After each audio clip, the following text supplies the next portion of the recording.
Student, ये UP polytechnic applied maths 2 का latest question paper है और ये आपके आने वाले एग्जाम के लिए वेरी इंपॉर्टेंट है।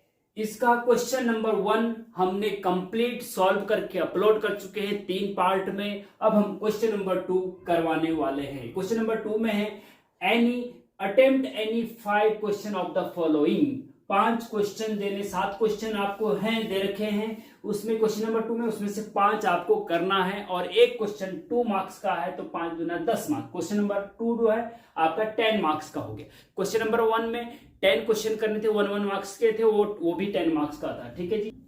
तो क्वेश्चंस को बहुत इजी तरीके से सॉल्व कराने का हम प्रयास करते हैं। तो चलिए लेक्चर शुरू करते हैं।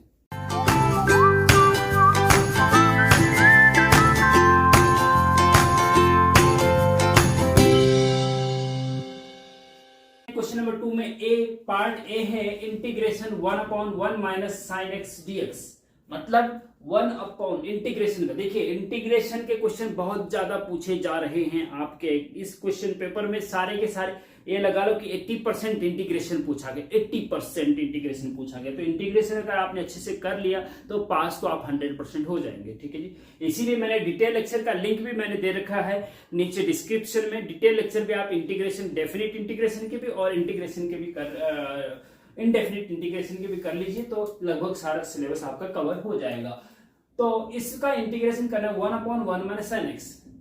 ठीक है जी। तो मैंने बताया आपको पिछले लेक्चर में कि जब अपॉन में 2 पद होते, देखो 1 माइनस साइन एक्स, बीच में माइनस है, एक पद इधर है 1 और एक पद इधर है साइन एक्स। ठीक है जी। 2 पद है। जब अपॉन में 2 पद होते हैं ना तो इंटीग्रेशन डायरेक्ट नहीं हो पाता है।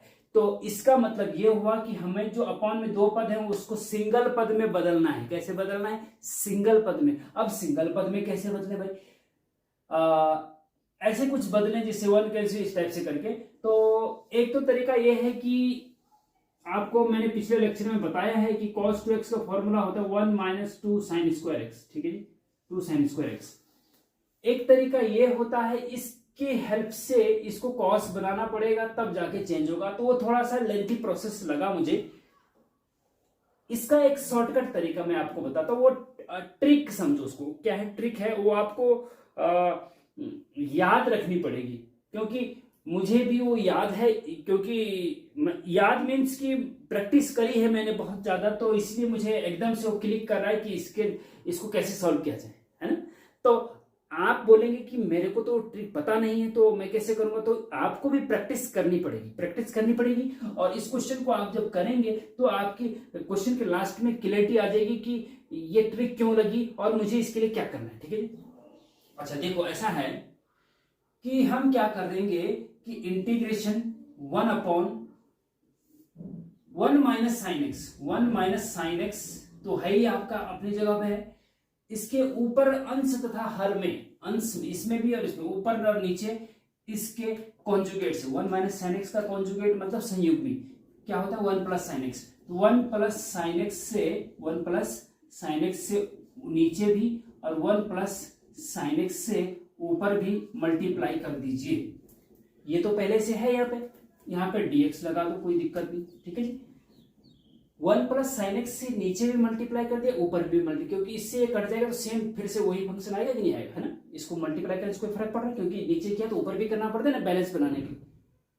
तो ऊपर नीचे 1 प्लस साइन एक्स से मल्टीप्लाई कर, अंश था हर में 1 माइनस साइन एक्स के कॉन्जुगेट से बोल सकते हैं, संयुग्मी से बोल सकते हैं। ठीक है ना।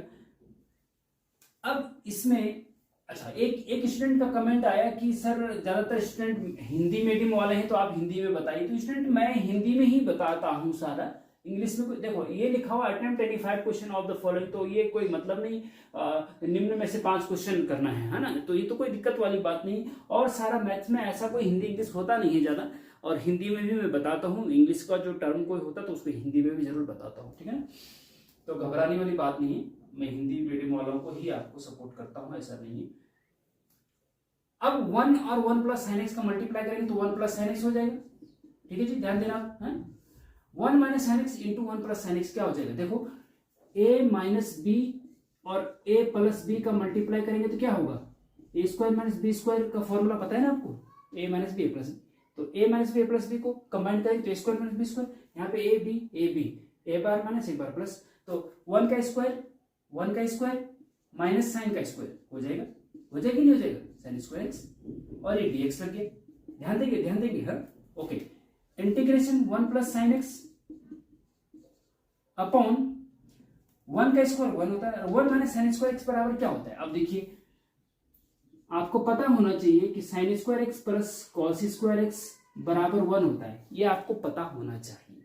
बहुत सिंपल है ये इंटीग्रेशन, सॉरी टिग्नोमेट्री में, कि ये फॉर्मूला अगर नहीं पता तो आपको टिग्नोमेट्री का 0 ABCD भी नहीं आता। इसका मतलब ये हुआ है ना, sign square x plus cos square x बराबर 1 होता है, ये आपको फॉर्मूला याद होना चाहिए। अब यहां से हमें 1 माइनस साइन स्क्वायर को उधर ले जाओ तो इधर क्या बचेगा, कॉस स्क्वायर एक्स बचेगा, और साइन स्क्वायर उधर जाएगा तो 1 माइनस हो जाएगा, उधर जाकर माइनस हो जाएगा ना साइन स्क्वायर एक्स, तो 1 माइनस साइन स्क्वायर एक्स बराबर क्या हो गया, कॉस स्क्वायर एक्स। इसका मतलब 1 माइनस साइन स्क्वायर एक्स बराबर कॉस स्क्वायर एक्स रख सकते हैं आप, कॉस स्क्वायर एक्स रख सकते हैं, ये dx तो लगता ही। अब देखो सिंगल पद में चेंज हो गए कि नहीं हो गए, सिंगल पद में चेंज हो गए कि नहीं हो गए, हाँ। तो हमारा उद्देश्य क्या था, सिंगल पद में ही चेंज करना था। मैंने स्टार्टिंग में आपको बताया कि इसको सिंगल पद में चेंज करना पड़ेगा, नहीं तो इंटीग्रेशन नहीं हो पाएगा। और सिंगल पद में चेंज करने के लिए हमारे दिमाग में एक ट्रिक आई कि 1 प्लस साइन एक्स से ऊपर नीचे मल्टीप्लाई करा जाए। क्यों आई ट्रिक, क्योंकि इससे मल्टीप्लाई ये होता है, इससे सिंगल पद में बदल जाता है, इसलिए आई। बस ये आपको थोड़ा समझना पड़ेगा, ठीक है जी, ओके। अब देखो आगे, अब जो सिंगल पद जब बन जाता है नीचे, तो ऊपर जो 2 पद हो तीनों कोई फर्क नहीं पड़ता, इसके अपॉन में एक कर सकते हैं, है ना। ऊपर 2 से ज्यादा पद, 1 से ज्यादा पद, और नीचे सिंगल पद हो तो दिस अपॉन दिस कर सकते हैं। लेकिन जब नीचे 1 से ज्यादा पद और ऊपर सिंगल पद हो तो ऐसा नहीं कर सकते, 1/1 माइनस 1 साइन एक्स, ऐसा नहीं कर सकते, ठीक है ना। ये तो सिंपल रूल है, 6 7 5 6 7 8 में आपने पढ़ा हुआ है ना। तो जब नीचे सिंगल पद होता है, ऊपर 2 या 3 पद है, ऊपर 2 पद है दिस अपॉन दिस, 3 पद है दिस अपॉन दिस, और तीसरा पद अपॉन दिस होता है, एलसीएम का रूल है, ओके हाँ। तो दिस तो इंटीग्रेशन 1 अपॉन ये हो जाएगा आपका 1 upon cos square x plus sine x बटे कॉस स्क्वायर एक्स dx। कोई दिक्कत नहीं, अभी तक कोई दिक्कत नहीं, ओके ठीक है। अब देखिए 1 अपॉन साइन स्क्वायर एक्स बराबर क्या होता है, is equal to 1 upon sine square x बराबर होता है student sec square x. Trigonometry का ज्ञान भी आपको होना चाहिए। अगर आप इंटीग्रेशन कर रहे हैं तो ट्रिग्नोमेट्री का नॉलेज भी आपको होना चाहिए। ट्रिग्नोमेट्री के डिटेल लेक्चर हम ऑलरेडी बना चुके हैं, डिस्क्रिप्शन में लिंक है पूरी प्लेलिस्ट का, उसको भी जरूर देख लीजिएगा क्रम से, हाँ। अच्छा 1 upon cos square x sec square x होता है, क्योंकि कॉस का उल्टा सेक होता है ना, इसलिए हाँ।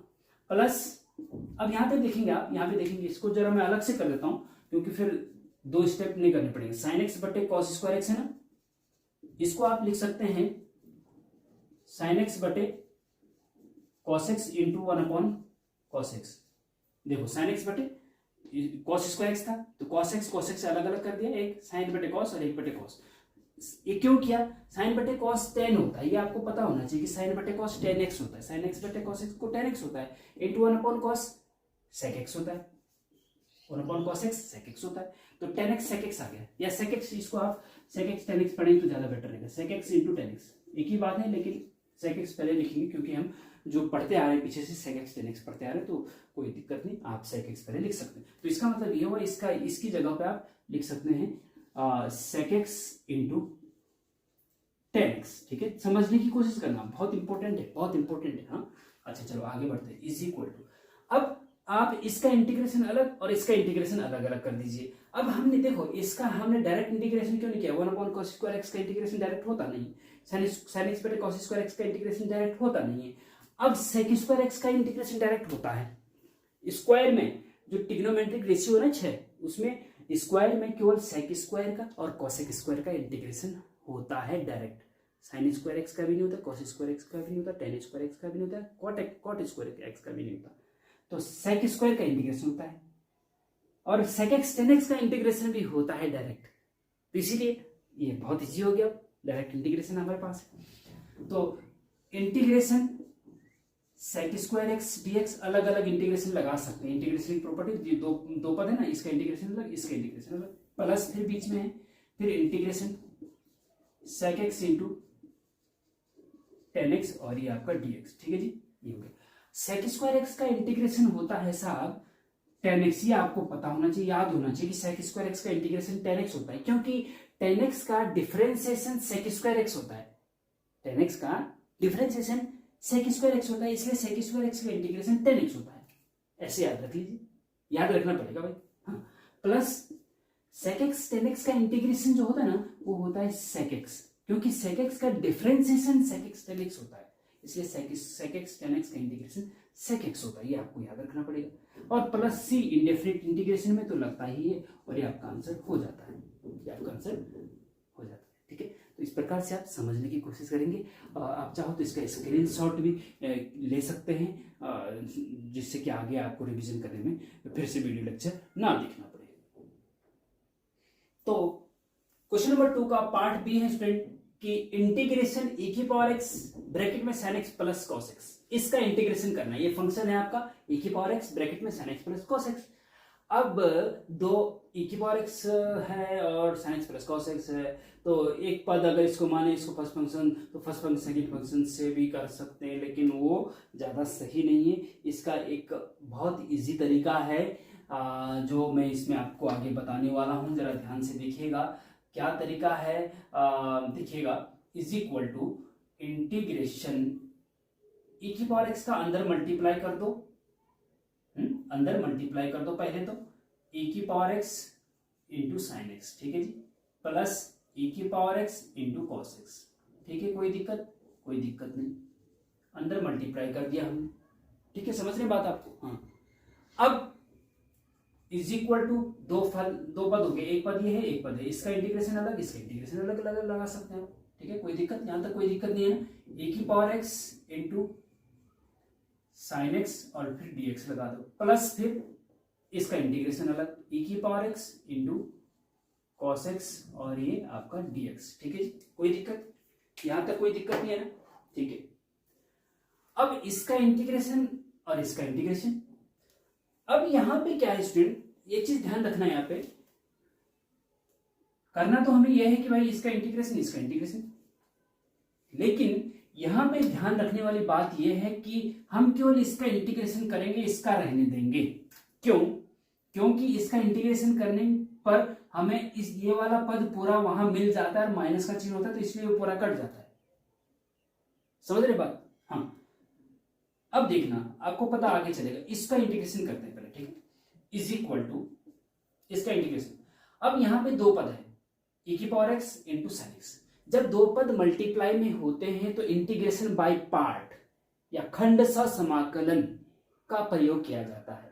खंडशः समाकलन में हमने एक लेक्चर बना रखा है 40-50 मिनट का, बहुत गजब का बना रखा है, उसको जाके आप देख सकते हैं, नीचे डिस्क्रिप्शन में मैं लिंक दे दूंगी। यहां पे खंडशः समाकलन कैसे लगता है, एक फर्स्ट फंक्शन और सेकंड फंक्शन। अब इसमें फर्स्ट फंक्शन किसको माने और सेकंड फंक्शन, ये बहुत इंपॉर्टेंट होता है स्टूडेंट। ठीक है, इसके लिए एक आइलेट का एक फॉर्मूला, ILATE, आइलेट का एक फॉर्मूला होता है, ये आपको याद रखना पड़ेगा। ILATE, ILATE, ILATE. इसके अकॉर्डिंग फर्स्ट फंक्शन, I मतलब इनवर्स फंक्शन, L मतलब लॉग वाला फंक्शन, A मतलब एल्जेब्रिक एक्स स्क्वायर वगैरह, T मतलब trigonometry sine theta cos theta, E मतलब एक्सपोनेंशियल चर घातांकीय, एक्सपोनेंशियल मतलब e की पावर x वाले जैसे ये है।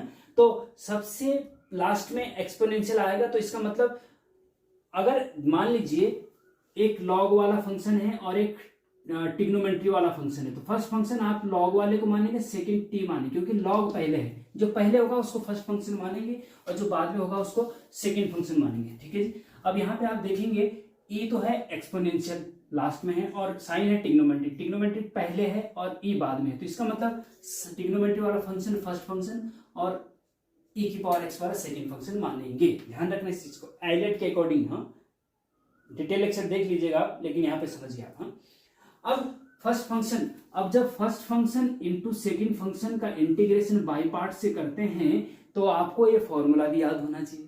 भाई याद तो बहुत कुछ चीजें होनी चाहिए, प्रैक्टिस। अब ऐसा नहीं है कि मैं आपको बता दूं और आपके दिमाग में बैठ जाए, आप एग्जाम में करके सॉल्व करके पूरा सही से करके आ जाओ और आप पास हो जाओ, तब तो इतना आसान होता, तो फिर इतना मेहनत करने की जरूरत क्यों होती।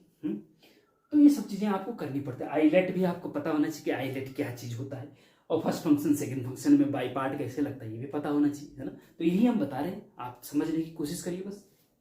First function into second, first function into second function का integration minus integration of first function का डिफरेंशिएशन इंटू सेकंड फंक्शन का इंटीग्रेशन, ये है इसका फॉर्मूला। तो फर्स्ट फंक्शन तो एज इट इज लिखा जाता है, ये है आपका sin x, first function sin x है ना, इंटू सेकंड फंक्शन का इंटीग्रेशन, किसका इंटीग्रेशन, e की पावर x का इंटीग्रेशन करना है, ठीक है जी। फिर minus integration of first function का differentiation d upon dx e की पावर x का डिफरेंशिएशन इंटू सेकंड फंक्शन का सॉरी हाँ यही मैं कंफ्यूज, क्योंकि फर्स्ट फंक्शन तो भैया यहाँ पे sin x है ना, तो sin x का डिफरेंशिएशन करना है, first function second function integration, first function का डिफरेंशिएशन इनटू सेकंड फंक्शन का इंटीग्रेशन dx और फिर बड़ा ब्रैकेट बंद करके और ये dx, ठीक है।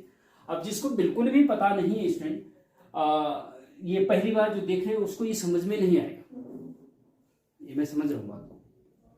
तो इसके लिए आपको प्रैक्टिस करनी पड़ेगी, थोड़ा सा डिटेल लेक्चर इसका है उसको देख लीजिएगा, अगर नहीं समझ में आ रहा तो वैसे आ जाना चाहिए इतनी प्रैक्टिस। अगर आप कंटिन्यू सेकंड सेमेस्टर के स्टूडेंट हैं पॉलिटेक्निक में, तो आपको पता होना चाहिए, आपने पढ़ा होगा 6 महीने, आपने क्या किया, पढ़ाई तो होगा ना, और नहीं किया तो तब तो वही कुछ नहीं कर सकता, ऊपर वाला भी आएगा वो भी आपका कुछ नहीं कर सकता, इस चीज का ध्यान रखना। Is equal to sine x into e की पावर x का इंटीग्रेशन e की पावर x ही होता है। e की पावर x एक ऐसा फंक्शन है जिसका डिफरेंशिएशन भी वही होता है, e की पावर x का डिफरेंशिएशन e की पावर x, e की पावर x का इंटीग्रेशन e की पावर x, ठीक है हाँ। तो e की पावर x का इंटीग्रेशन e की पावर x ही होता है, minus integration of first function का डिफरेंशिएशन, sin x का डिफरेंशिएशन क्या होता है, sin x का डिफरेंस cos x होता है भैया, तो ये हो जाएगा आपका cos x इंटू e की पावर x का इंटीग्रेशन क्या होता है e की पावर x, और ये आपका dx लग गया, ठीक है जी। और फिर प्लस जो एक मिनट सॉरी, इसका ये लिख दिया था, फिर प्लस यहाँ पे ये लिखना था ना, ये तो लिखा ही नहीं हमने, इसका इंटीग्रेशन नहीं करना था, इसको एज इट इज लिखना था, e की power x into cos x dx, ठीक है जी, कोई दिक्कत नहीं। अब प्लस ये लिख दीजिए यहाँ पे e की पावर इंटीग्रेशन e की power x into cos x और ये आपका dx, ठीक है जी। अब आप देख रहे होंगे कि ये पद और ये पद सेम है बिल्कुल, इंटीग्रेशन cos x e की power x, integration cos x e की पावर x, e की पावर x यहाँ पहले है बाद में उससे फर्क नहीं पड़ता, इंटू में है ना, तो सेम है दोनों, लेकिन एक माइनस वाला एक प्लस वाला, तो इसलिए इससे ये कट जाएगा। अब बचेगा क्या आपका बचेगा sin x इंटू e की पावर x, चाहो तो e की पावर x पहले लिख दो, ज्यादा बेटर रहेगा, e की power x into sin x, और प्लस c तो इंडेफिनिट इंटीग्रेशन में लगता ही है भैया, है ना, तो ये आपका आंसर हो जाएगा, ठीक है जी, ये आपका आंसर हो जाएगा, ठीक। वेरी इंपॉर्टेंट क्वेश्चन है, बहुत ज्यादा इंपॉर्टेंट है और रिपीट इसीलिए हर बार एग्जाम में होता भी है, बहुत अच्छा क्वेश्चन है मतलब, और इससे पहले वाला ए पार्ट वाला भी बहुत ज्यादा इंपॉर्टेंट क्वेश्चन है, बहुत ज्यादा रिपीट होता है। तो ठीक है भैया, फिर जो है अब चलते हैं पार्ट बी पर, सॉरी सी पर, सी हाँ ठीक है जी। इसका इंटीग्रेशन करना है आपको, जरा पहले वीडियो को पॉज करके खुद प्रैक्टिस कर लीजिए, कुछ देख लीजिए कि मैं कैसे कर, देखो उससे होता है क्या है, अगर आप वीडियो को पॉज करके इसको सॉल्व करेंगे बिना देखे, पहले वीडियो को देखे आगे देखे बिना, तो अगर वो गलत भी होता है तो कोई दिक्कत नहीं, उसके बाद अगर आप वीडियो को फिर से ऑन करके देखते हैं तो आपके दिमाग में जो बैठेगा वो क्वेश्चन का आंसर वो परमानेंट याद रहेगा, परमानेंट आपकी मेमोरी में रहेगा, एग्जाम तक तो रहेगा ही रहेगा। ये फायदा होता है पहले खुद प्रैक्टिस करने पे। तो इंटीग्रेशन साइन एक्स अपॉन, अब देखो मैंने कहा ना नीचे अगर एक से ज्यादा पद है तो डायरेक्ट इंटीग्रेशन नहीं होता भैया, तो इसको कैसे किया जाए कि सिंगल पद में बदल दिया जाए या क्या किया जाए। देखो ऐसा है कि cos x को t मान cos x का डिफरेंशिएशन माइनस साइन एक्स होता है, ठीक है जी। तो एक substitution method, integration by substitution, प्रतिस्थापन द्वारा समाकलन कैसे किया जाता है, प्रतिस्थापन द्वारा समाकलन का डिटेल लेक्चर हम ऑलरेडी बना चुके हैं, वहां जाके आप देख लीजिएगा। ये प्रतिस्थापन द्वारा समाकलन से होगा, क्योंकि प्रतिस्थापन द्वारा समाकलन का मतलब होता है कि जैसे माना cos x की जगह आपने t रख दिया, मान इसकी जगह t रख दिया तो उसको कहते हैं कि उसकी जगह हमने सब्स्टिट्यूट कर दिया, cos x की जगह t रख दिया, प्रतिस्थापित कर दिया, उसको कहते हैं प्रतिस्थापन द्वारा समाकलन। ठीक है जी।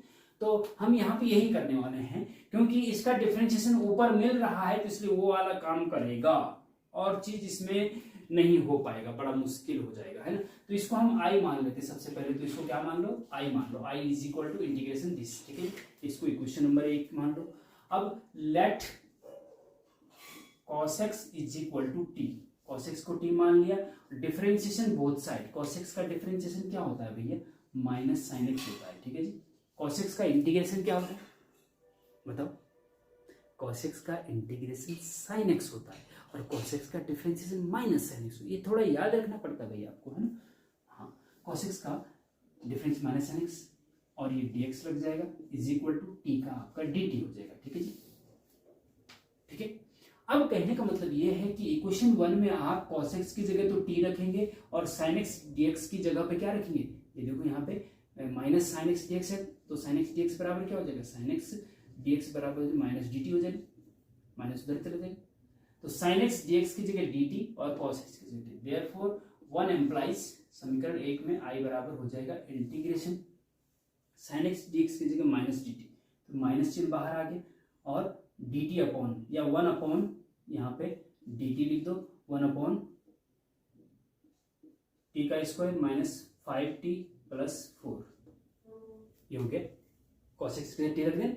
अब यहाँ पे t में एक द्विघात बहुपद हो गया, क्वाड्रेटिक पॉलिनोमियल हो गया। अब इसके फैक्टराइजेशन आप कर सकते हैं, फैक्टराइजेशन करने से चीजें सरल हो सकती हैं, हो सकती है कि नहीं हो सकती। हाँ देखो, इसका T square minus 5t plus 4 को फैक्टराइज करेंगे तो हम क्या करते हैं, टी का टी स्क्वायर कोएफिशिएंट 1 है, कांस्टेंट टर्म 4 है, तो इनका मल्टीप्लाई 4 कैसे टुकड़े करो जिससे कि जोड़ने या घटाने पे -5 हो जाए और मल्टीप्लाई में 4 हो जाए, तो -4 गुणा -1, गुणा करने पे माइनस प्लस 4 होता है और जोड़ने पे -5 होता है। ठीक है जी, तो ये हो जाएगा इसका। तो इसका मतलब ये होगा कि T square minus 4t minus 1t plus 4। अब यहाँ पे इतने में आपका t कॉमन आ रहा है तो t माइनस 4, और इतने में आपका -1 कॉमन आ रहा है तो t minus 4।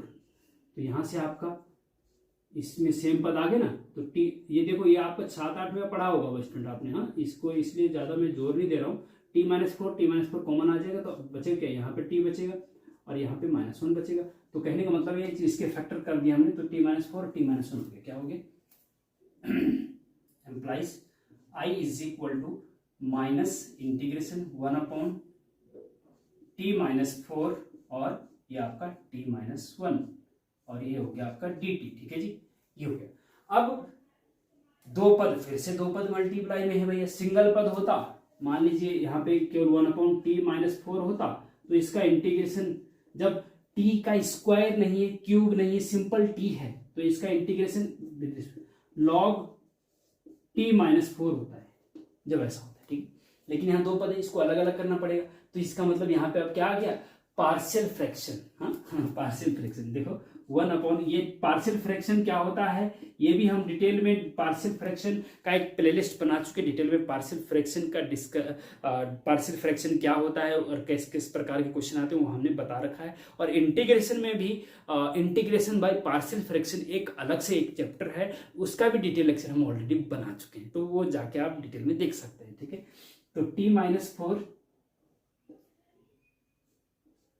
Into T minus 1, तो इसको आप पार्शियल फ्रैक्शन में जब चेंज करते हैं तो a upon T minus 4 plus b upon T minus 1 होता है। ठीक है जी, अब फिर हम a b की वैल्यू रख देते हैं तो वो दिस इक्वल टू दिस आ जाता है। अब a की वैल्यू कैसे निकालते हैं, जरा एक शॉर्टकट मेथड में बता रहा हूँ। यहाँ पे a बराबर जब भी निकालना हो ना तो a के नीचे का जो फंक्शन है उसको 0 के बराबर रख दो, टी माइनस 4 को 0 के बराबर रखो, T minus 4 is equal to 0, तो t बराबर क्या हो जाएगा 4। मतलब ये जो लेफ्ट साइड में फंक्शन है उसमें t की जगह पे क्या रख दो, 4 रख दो, t की जगह पे 4 रख दो, लेकिन जो इसके नीचे का फंक्शन है उसको छुपा दो, क्योंकि यहाँ 4 रखेंगे तो ये 0 हो जाएगा पूरा, है ना। तो बचेगा क्या 1 अपॉन टी माइनस 4, तो t की जगह 4 रखेंगे, 4 माइनस 1 इक्वल टू 1 अपॉन 3, तो a की वैल्यू 1 अपॉन 3 आ गई। ठीक है, अब b की वैल्यू चाहिए, तो b की वैल्यू क्या करेंगे, b के नीचे का t माइनस 1 इसको 0 के बराबर, तो t बराबर 1 आएगा, t बराबर 1 रखेंगे लेफ्ट साइड में, लेकिन इसको छुपा देंगे इसको, हाँ, कवर अप मेथड बोलते हैं इसको। तो 1/t-4, t-4 मतलब t की जगह 1 रखेंगे, तो 1 - 4 इज इक्वल टू 1/-3। तो b की वैल्यू तो आ गई आपकी -1/3 और a की वैल्यू 1/3, ठीक है जी। तो कहने का मतलब ये हुआ कि इसको जब आप सॉल्व करेंगे ना, तो माइनस इंटीग्रेशन, इसको आपने अलग अलग पार्शियल फ्रैक्शन में दिस इक्वल टू दिस लिख सकते हैं आप, है ना। तो कुल मिला के बात ये है कि हम सीधे a की जगह पे 1/3 रख रहे हैं और b की जगह पे -1/3 रख रहे हैं। हमने सॉल्व भी कर दिया इसमें, हाँ, अलग से आप सॉल्व करके यहाँ सीधे रख सकते हैं, रफ पे सॉल्व करके सीधे रख सकते हैं, ठीक है। तो इसकी जगह पे इस पूरे की जगह पे ये है ना पूरा ही, इसकी जगह पे ये रख सकते हैं आप कि 1/3/t-4 और प्लस -1/3/t-1, ठीक है जी। ये आपका dx हो गया, ओके। अब इसका इंटीग्रेशन अब अलग अलग हो गया ना, अब पहले तो मल्टीप्लाई में था, दो पद नीचे, अब ये अलग अलग हो गए, सिंगल पद में बदल गया, तो अब आपका इंटीग्रेशन आसानी से हो जाएगा। Implies i is equal to -1/3, क्योंकि 1/3 कॉन्स्टेंट है, बाहर आ जाएगा इंटीग्रेशन, अलग अलग इंटीग्रेशन कर रहे हैं हम, ठीक है। तो -1/3 इंटीग्रेशन 1/t-4, ठीक है। वेरी इंपॉर्टेंट, ध्यान रखने से। और dx नहीं लगाना भैया, dt लगाना है, क्योंकि t में चेंज करके ना सारा, तो जब t में चेंज होता है तो सारा dx भी dt हो जाता है, ठीक है। इस चीज का ध्यान रखना। वेरिएबल अगर यहाँ पे चेंज हो गया तो dx भी dt हो जाएगा, यहाँ t हो गया तो यहाँ t हो जाएगा। फिर माइनस इसको यहाँ इंटीग्रेशन में माइनस भी जाएगा ना, यहाँ पे तो माइनस माइनस प्लस हो जाएगा, प्लस माइनस माइनस, है ना। तो 1/3 इंटीग्रेशन 1/t-1 और आपका dt, ठीक है ना। समझ रहे बात को, हाँ, समझने की कोशिश करिएगा भैया। इज इक्वल टू -1/3, देखो जब t, मैंने कहा ना जब t-4 हो, t की पावर ना हो कुछ, तो तब इसका इंटीग्रेशन log t-1, क्योंकि 1/x का इंटीग्रेशन जो होता है ना वो log x होता है, जब x की पावर कुछ ना हो, सिंगल x हो, x की पावर 1 हो जब, तो t की पावर यहाँ पे 1 है, t-4 भी उसी में काउंट होता है, तो log t-4, ठीक है जी।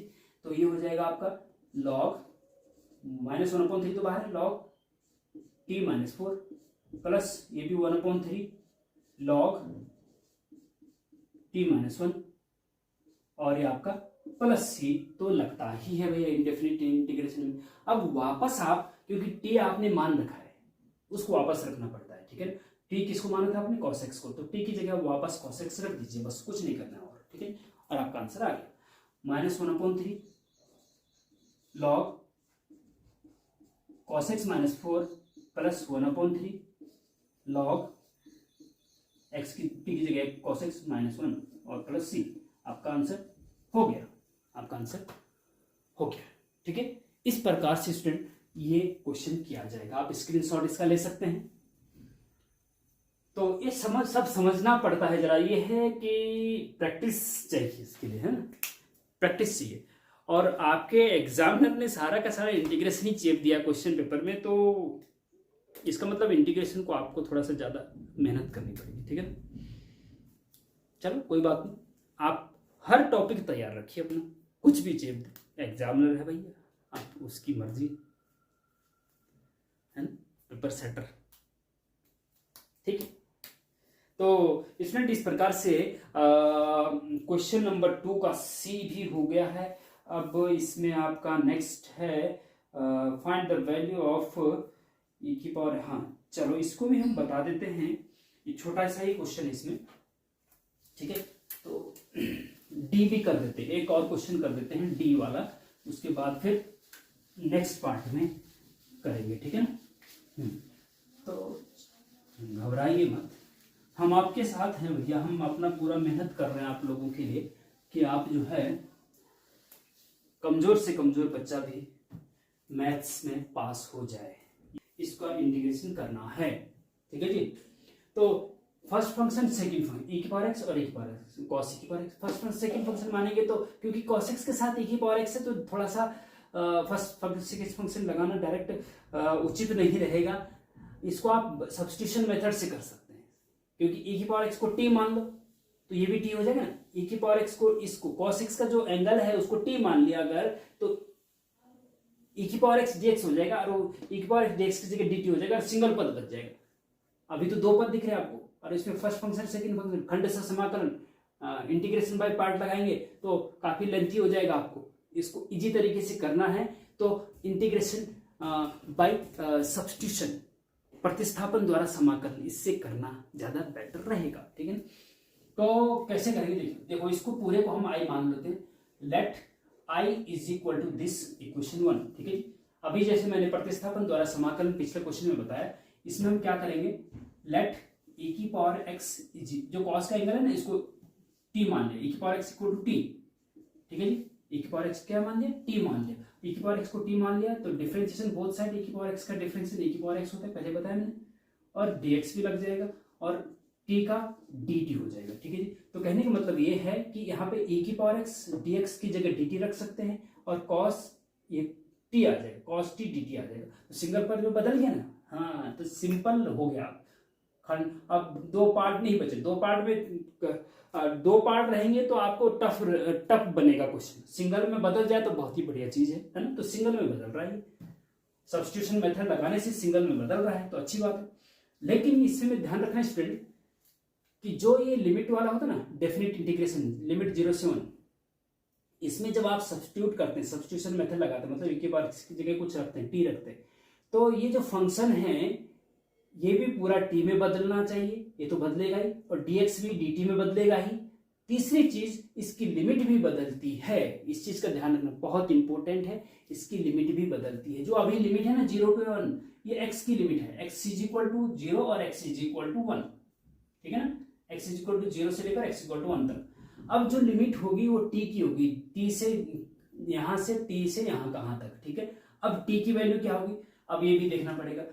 And if x is equal to 0 then t is equal to, जब x, क्योंकि लोअर लिमिट x की 0 है ना, x बराबर 0, तो ये जो ये आपका माना हुआ है e की पावर x बराबर t, तो x जब 0 है तो t बराबर क्या होगा, तो इसमें x 0 रखो तो e की पावर 0 हो जाएगा। e की पावर 0 की वैल्यू किसी की पावर 0 होता है उसका मान 1 होता है, तो t की मान 1 हो जाएगा, तो लोअर लिमिट आपकी 1 होगी। अब ठीक है, ध्यान रखना इस चीज का। And upper limit if x is equal to 1 then t is equal to क्या होगा, तो जब x की 1 यहाँ पे x की जगह पे 1 रखेंगे तो e की पावर 1 मतलब e, तो t बराबर e हो जाएगा। ठीक है जी, तो 1 एम्प्लाइज। अब देखो 1 एम्प्लाइज, इस चीज का ध्यान रखना बहुत इंपॉर्टेंट है। लिमिट भी चेंज होती है जब सब्स्टिट्यूशन मेथड लगता है, तीन जगह चेंज होता है, लिमिट चेंज होती है, फंक्शन चेंज होता है और dx चेंज होता है। ठीक है, हाँ, अब 1 implies i is equal to हो जाएगा इंटीग्रेशन, लोअर लिमिट हो गई 1 अपर e, तो 1 to e हो जाएगा, और cos e की जगह पे e की पावर x की जगह पे t रख दिया, और e की पावर x dx की जगह dt, e की पावर x और dx की जगह dt रख दिया। देखो कितना इजी हो गया, केवल एक फंक्शन बचा cos t, और आपको पता है कि cos t का, देखो cos x का डिफरेंशिएशन क्या होता है, cos x का डिफरेंशिएशन माइनस sin x होता है। ठीक है, तो और cos x का इंटीग्रेशन क्या होता है, sin x होता है, ये आपको याद रखना चाहिए। ठीक है ना, ऐसे ही मैं कहूं कि भाई sin x का डिफरेंशिएशन क्या होता है, तो होता है cos x, और sin x का इंटीग्रेशन क्या होता है, वो होता है माइनस cos x। तो ऐसे ध्यान याद रखना पड़ता है। ये देखिए cos x का माइनस cos x का इंटीग्रेशन क्या होता है, sin x होता है, तो cos t का इंटीग्रेशन क्या होता है, sin t होगा। ठीक है जी, तो इसका cos t का इंटीग्रेशन एक ही बात है ना, तो sin t हो गया, sin t हो गया, और लिमिट लगा दीजिए आप। लिमिट क्या है, 1 से e है, 1 से e है, इसमें c नहीं आता है, डेफिनेट इंटीग्रेशन में c नहीं आता प्लस। ठीक है, अब एक बार अपर लिमिट एक बार लोअर लिमिट, अपर लिमिट रखेंगे तो t की जगह e आएगा, sin t माइनस फिर लोअर लिमिट t की जगह sin 1, बस ये आपका आंसर होगा। सॉरी, t आपने माना हुआ था तो t को वापस रख दीजिए, t की जगह पे e की पावर x वापस रख दीजिए, sin e की पावर x माइनस, जहां पे t होगा बस, यहाँ पे तो 1 ही रहेगा भैया क्योंकि 1 है, जहां पे t होगा वहां बदलना है, वापस रखना है।